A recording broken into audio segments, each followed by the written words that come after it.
বিনা খরচের সেবা বন্ধ করে টাকার বিনিময়ে বেসরকারি খাতে সেবা নিতে গ্রাহককে বাধ্য করেছিল শেখ হাসিনা সরকারের আইসিটি বিভাগ। বিনিময় প্রকল্প চালুর কথা বলে অন্তত 150 কোটি টাকা হাতিয়ে নেওয়া হয়। রাজনৈতিক প্রভাব খাটিয়ে অপ্রয়োজনীয় অ্যাপটির থার্ড পার্টি হিসেবে ব্যবহার করেন একজন প্রতিমন্ত্রীর ছেলে। মাসুদুজ্জামান রবিনের রিপোর্টে থাকছে বিস্তারিত।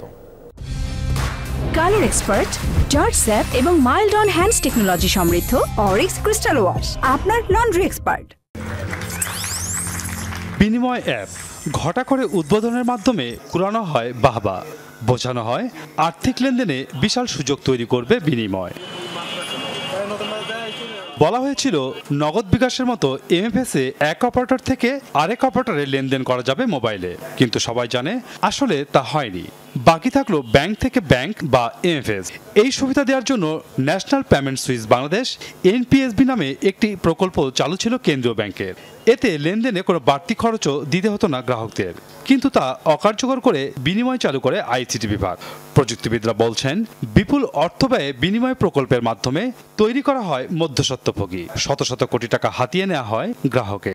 সবচেয়ে বড় কথা যে এখানে শুধুমাত্র যে টাকার অপচয় হয়েছে তাই না, দুর্নীতি তাই না, এখানে আমাদের সাধারণ সিটিজেনদের যে গত 3 বছর আগেই যে সার্ভিসটা আমরা পেতে পারতাম এক ওয়ালেট থেকে আরেক ওয়ালেটে, এইটাও কিন্তু আসলে বঞ্চিত করা হয়েছে। বিনিময় প্রকল্পটি নেওয়া হয় আইসিটি বিভাগের উদ্ভাবন ও উদ্যোক্তা উন্নয়ন একাডেমির প্রতিষ্ঠাকরণ আইডিয়া প্রকল্পের আওতায়। খরচ করা হয় 150 কোটি টাকা। রাষ্ট্রের মোটা অঙ্কের টাকা নষ্টের বিনিময়ে প্রকল্পে রাজনৈতিক প্রভাব খাটিয়ে আইসিটি প্রতিমন্ত্রী জুনায়েদ আহমেদ পলক কাজ দেন একজন প্রভাবশালী প্রতিমন্ত্রীর ছেলেকে।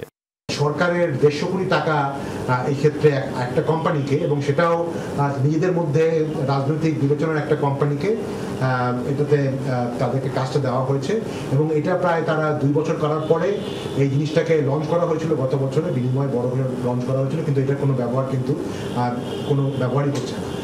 শেখ হাসিনা সরকারের বিদায়ের পর বেরিয়ে আসছে দুর্নীতির বিভিন্ন শাখা। অনুসন্ধানের দাবি উঠেছে আইসিটি খাতের প্রকল্পে অনিয়ম দুর্নীতির। উন্মুক্ত প্রতিযোগিতার মাধ্যমে সর্বনিম্ন মূল্যে সর্বোচ্চ মানের প্রোডাক্ট বা সার্ভিস পাওয়ার বাধ্যবাধকতা আছে, সেটি কিন্তু বিদ্যুৎ খাতের মতো আইসিটি খাতেও খর্ব করা হয়েছে। কাজে এটার জন্য যারা দায়ী জবাবদিহি, তাদেরকে জবাবদিহি নিশ্চিত করাটা অপরিহার্য বলে আমরা মনে করি, এবং সেটার সুযোগ এখন অবশ্যই সৃষ্টি হয়েছে। গত 15 বছরে আইসিটি বিভাগের মাধ্যমে প্রায় 29,000 কোটি টাকার প্রকল্প নেওয়া হয়। মোট ব্যয়ের বড় অংশই গেছে অবকাঠামো খাতে। মাসুদুজ্জামান রবিন, যমুনা নিউজ, ঢাকা।